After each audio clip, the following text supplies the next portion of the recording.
Halo semuanya, kembali lagi di video analisa fundamental bersama Amandana. Ini adalah analisa fundamental yang berlaku dari tanggal 28 Februari sampai 4 Maret 2022. Yang dimana ini merupakan tanggal 28 berarti hari terakhir di bulan Februari dan sampai tanggal 4 Maret 2022 itu berarti adalah minggu pertama di bulan Maret 2022. Seperti biasa, jika teman-teman suka dengan video analisa fundamental seperti ini, jangan lupa klik tombol like-nya, bagi yang belum subscribe silahkan klik tombol subscribe-nya dan hidupkan lonceng notifikasinya. Dan silahkan share ke teman-teman yang lain yang sekiranya memerlukan analisa fundamental mingguan di market forex ataupun di market komoditas lainnya, seperti itu. Jadi seperti biasa untuk di minggu ini akan saya bacakan dulu apa yang terjadi di minggu lalu. Oke, jadi seperti yang ada di thumbnail dan di judul itu, market di minggu lalu bisa dibilang bergerak 100% dikarenakan oleh adanya invasi dari Rusia ke Ukraina. Nanti bahas lebih lanjut akan nanti ada di notes dan kita akan lihat di dalam chart apa saja yang bergerak kemarin, seperti itu. Jadi di minggu lalu di hari Senin 21 Februari kita di market Amerika, dan karena kan libur, kita ada Jerman Flash Manufacturing ini ternyata lebih rendah dari perkiraan, dan Jerman Flash Service ternyata lebih bagus, dan untuk di pound sterling Flash Manufacturing dan Service PMI-nya semua di atas perkiraan, which is itu bagus. Lalu recap dari Selasa kita ada Jerman Info Business Climate itu dia hampir 100 skornya, berarti bagus. Lalu ada USD Flash Manufacturing dan service itu di atas 55 semua, dan consumer confidence naik menjadi 110,5. Lalu di hari Rabu kita ada RBNZ interest rate yang dimana perkiraannya itu naik 1% dan memang sudah di pricing oleh market dari minggu lalu, yang dimana harga untuk di New Zealand itu menguat secara signifikan kemarin, seperti itu. Lalu untuk Euro CPI-nya ternyata masih tetap finalnya yaitu di angka 5,1% dan core CPI-nya juga sama di 2,3. Lalu di kemarin BOE Government Belly Speak itu hanya tentang bagaimana mengatasi inflasi dan tentang suku bunganya, seperti itu. Dan untuk di USD sendiri untuk GDP itu ternyata sesuai perkiraannya itu sebesar 7%. Dan untuk di New Home Sales ternyata berkurang menjadi 801.000. Lalu di hari Jumat kita ada Jerman GDP yaitu turun menjadi minus 0,3, walaupun perkiraannya itu 0,7. Lalu core durable goods untuk dolar dan durable goods order itu sama-sama naik dari perkiraan. Oke, jadi kita akan bahas dulu apa yang akan terjadi di minggu ini dari tanggal 28 Februari sampai tanggal 4 Maret. Di hari Senin kita nggak terlalu banyak ada berita yang wow sebenarnya. Ini lebih kepada pair yang bisa dibilang riskan, yaitu di pagi hari ada Audi. Ini jamnya salah ya, ini jamnya AM sebenarnya. Itu Audi kita ada company gross operating profit perkiraannya sebesar 2%, dan retail sales-nya itu sebesar 0,2. Lalu di hari Selasa kita akan ada RBA interest rate decision itu sebesar 0,1%, yang dimana sudah saya kasih tahu juga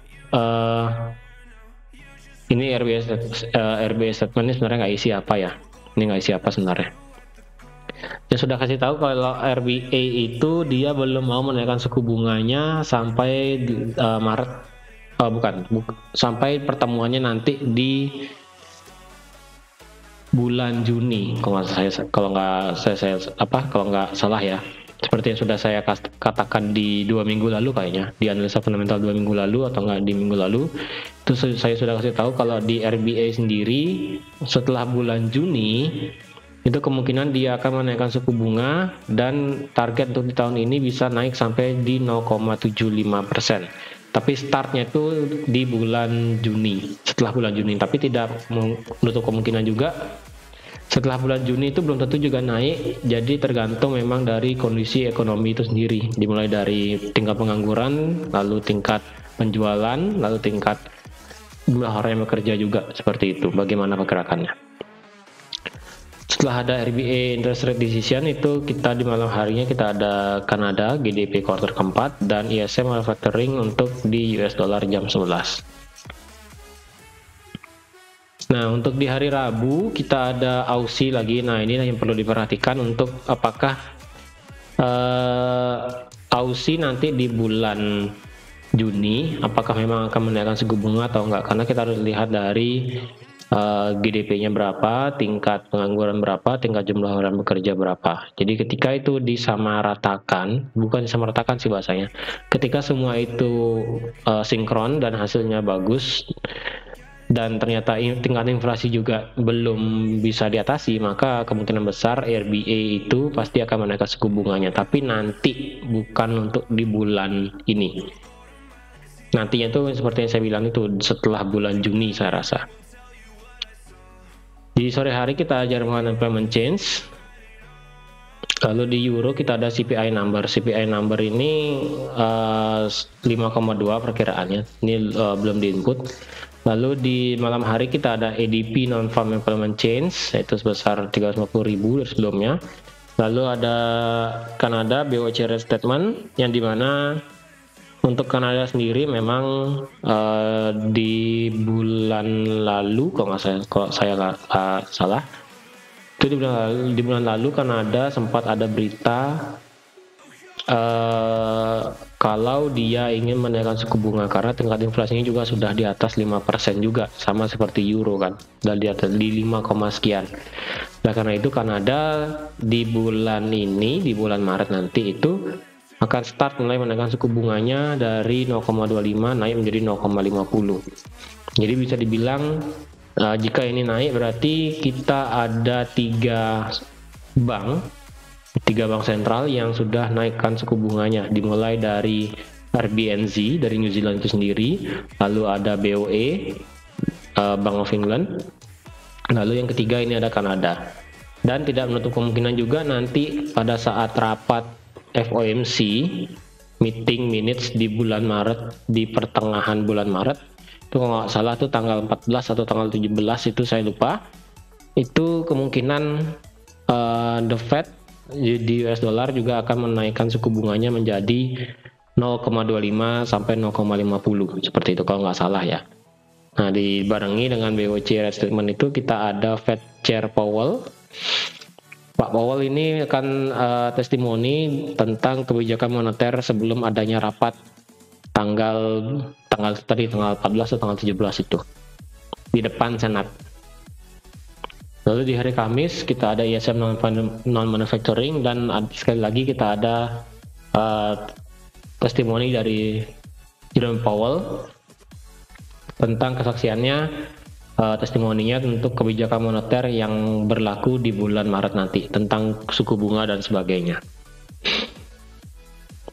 Nah, seperti biasa di hari Jumat di awal bulan, kalau teman-teman tahu di awal bulan setiap hari Jumat itu pasti akan kita melihat yang namanya NFP, data NFP. Jadi data NFP kali ini, biasanya data NFP kan dibarengi dengan Kanada unemployment rate biasanya kan, unemployment rate, lalu ada PMI juga. Jadi saat ini NFP-nya ini berdiri sendiri jam setengah 10 malam. Itu seperti biasa di sini saya tidak akan bosan-bosannya untuk ngasih tahu ke teman-teman semua tentang bagaimana cara membaca NFP yang baik dan benar ya. Jadi untuk di NFP,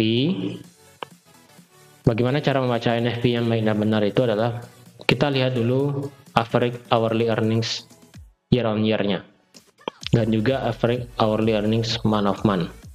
Jadi ketika average hourly earning ini maksudnya rata-rata pendapatan per jam per tahun. Year of year ini maksudnya per tahun, ini MOM ini maksudnya per bulan. Berarti ketika pendapatan rata-rata per jamnya itu lebih besar dari perkiraan, which is itu berarti misalnya 5,8 aja tetap setara atau enggak lebih bagus dari perkiraan, itu berarti tanda-tanda untuk pergerakan US dollar itu naik ada. Dan kita lihat NFP-nya juga, ketika data NFP di sini perkiraannya sebesar 450.000 dan nanti keluar misalnya 451 gitu misalnya kan, yang penting di atas perkiraan, dan tingkat pengangguran ini perkiraannya 3,9. Berarti nanti ketika tingkat pengangguran turun di bawah 3,9, itu berarti pergerakan dari US dollar itu pasti akan naik cukup bisa dibilang sangat tinggi, karena kita bisa tahu bahwa ketika data NFP bagus, data pendapatan rata-rata per jam juga bagus, dan data dari tingkat pengangguran juga bagus, biasanya US dollar itu pasti akan menguat secara otomatis. Tapi sekali lagi, ketika NFP ini tidak terlalu bagus, tetapi yang sisanya bagus, tingkat pengangguran turun dan tingkat pendapatan rata-rata naik, tapi NFP-nya jelek, maka pergerakan dari US dollar itu pasti akan segitu-segitu aja, tidak kemana-mana, seperti itu. Dan di malam harinya kita ada EV PMI. Nah, kita akan kasih sedikit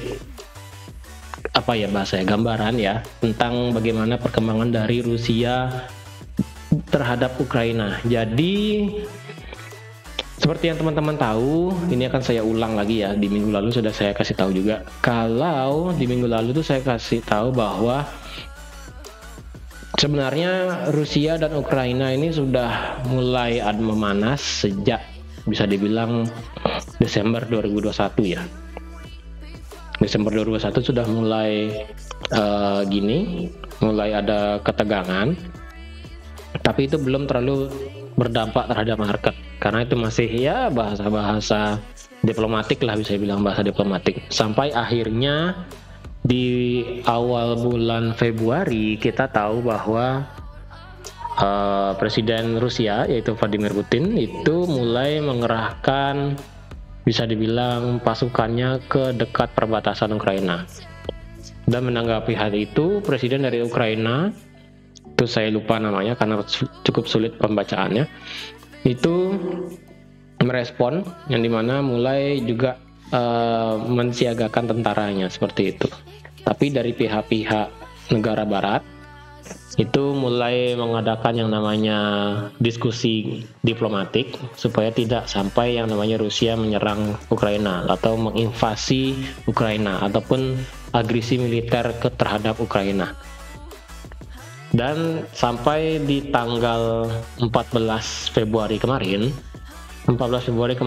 Presiden dari Ukraina menyatakan hari tersebut sebagai Unity Day atau hari bersama, Unity, kesatuan lah bahasanya, hari kesatuan, yang dimana walaupun benar atau tidaknya Rusia menyerang itu kita akan bersama-sama untuk bertahan, seperti itu. Dan ketika tanggal 14 itu market mulai agak sedikit goyang. Yang imbasnya itu adalah harga oil itu mulai naik tanggal 14 Februari kemarin. Tapi tanggal 16 itu Menteri Luar Negeri, bisa dibilang ya, Menteri Luar Negeri ataupun Menteri Pertahanan dari Rusia, itu saya lupa, antara dua itu, menyatakan bahwa militernya ditarik mundur ke pangkalan Rusia masing-masing. Jadi bisa dibilang tidak ada jumlah tentara yang ada di perbatasan Ukraina dan Rusia itu sedikit lah bahasanya, karena banyak yang ditarik mundur. Nah, itu yang terjadi di tanggal 16. Tapi di hari Jumat, bisa dibilang di hari Jumat minggu lalu atau di hari Sabtu, saya lupa, itu ternyata Vladimir Putin kembali lagi memerintahkan untuk pasukannya untuk kembali lagi masuk ke dalam perbatasan antara Rusia dan Ukraina. Sampailah akhirnya di hari Kamis kayak kemarinnya di hari Kamis, Presiden Vladimir Putin akhirnya di jam setempat, kalau di kita di Indonesia itu masih siang, di sana tuh berarti masih mau dini hari mau subuh. Akhirnya Presiden Vladimir Putin menyatakan bahwa dia mengizinkan untuk adanya operasi militer secara penuh terhadap Ukraina. Setelah adanya statement dari Presiden Vladimir Putin tersebut, kita tahu bahwa kalau teman-teman yang mengikuti berita antara dua negara ini, yang nonton live di YouTube beritanya, itu setelah Presiden Vladimir Putin ini mulai setelah Presiden Vladimir Putin ini selesai mengatakan pidatonya, bisa dibilang kayak pidato lah ya, ataupun statementnya, itu terjadi ledakan cukup besar di perbatasan antara Ukraina dan Rusia, dan sejak saat itulah market langsung bergejolak cukup besar, yaitu yang dimana harga komoditas dan safe haven itu mencapai harga tertingginya pada saat tahun ini, bisa dibilang seperti itu, terutama untuk gold dan silver dan oil juga seperti itu. Nanti kita akan lihat. Tapi kenaikannya itu ditahan oleh pidato dari Presiden Amerika Joe Biden, yang dimana Presiden Amerika Joe Biden sendiri sudah lebih tegas, yang dimana langsung memblokir, memban, yaitu kegiatan perekonomian Rusia yang ada di negaranya, dan memberlakukan pembekuan aset terhadap semua yang berkaitan dengan Rusia, seperti itu. Selain Amerika, adapun negara lain yang memberikan larangan ataupun blokir terhadap Rusia sendiri, karena pernyataan perang terhadap Ukraina lah bahasanya, seperti itu. Yang dimana Inggris sama seperti Amerika, yaitu memban, Inggris dan Kanada ya, itu sama-sama memblokir segala kegiatan ekonomi yang berkaitan dengan Rusia, baik itu supply ataupun perbankan dan sebagainya. Sedangkan untuk Jerman sendiri itu, karena Jerman itu ada yang namanya pipa gas yang disambung antara negara Eropa dan Rusia, itu Jerman memberikan sanksi bahwa pipa gas tersebut akan ditutup. Jadi tidak akan ada yang namanya pergerakan gas dari Rusia ke Jerman, seperti itu. Nah, untuk dari chartnya sendiri teman-teman bisa lihat kalau di hari Kamis kemarin kita lihat bahwa ketika terjadi serangan tersebut, harga saham-saham di Amerika itu bisa dibilang cukup anjlok lumayan, yang dimana untuk di Dow Jones sendiri bisa turun sampai ke 32.000, yang dimana minusnya itu bisa sampai 2% dalam satu hari. Lalu untuk di Nasdaq bisa turun sampai ke 13.000, yang itu juga sama hampir ke 3% dalam satu hari. Sedangkan untuk indeks dolar kemarin bisa tinggi sampai ke 97, bisa ngebreak, yang dimana resisten yang terjadi yaitu di harga 97,44, dan harga tertinggi bisa sampai ke 97,71. Nah, sedangkan untuk oil ini pertama kalinya sampai ke harga $100 per barel. Jika kalau teman-teman lihat sendiri, harga $100 per barel itu pernah terjadi hanya pada saat di tahun 2014. Jadi bisa dibilang harga oil itu naik sampai ke $100 per barel, itu merupakan harga tertingginya sejak 7 tahun terakhir, yaitu di tahun 2014 kemarin di sini. Tahun 2014 kita melihat bahwa harga oil itu di Juli 2014 yaitu $100 per barel.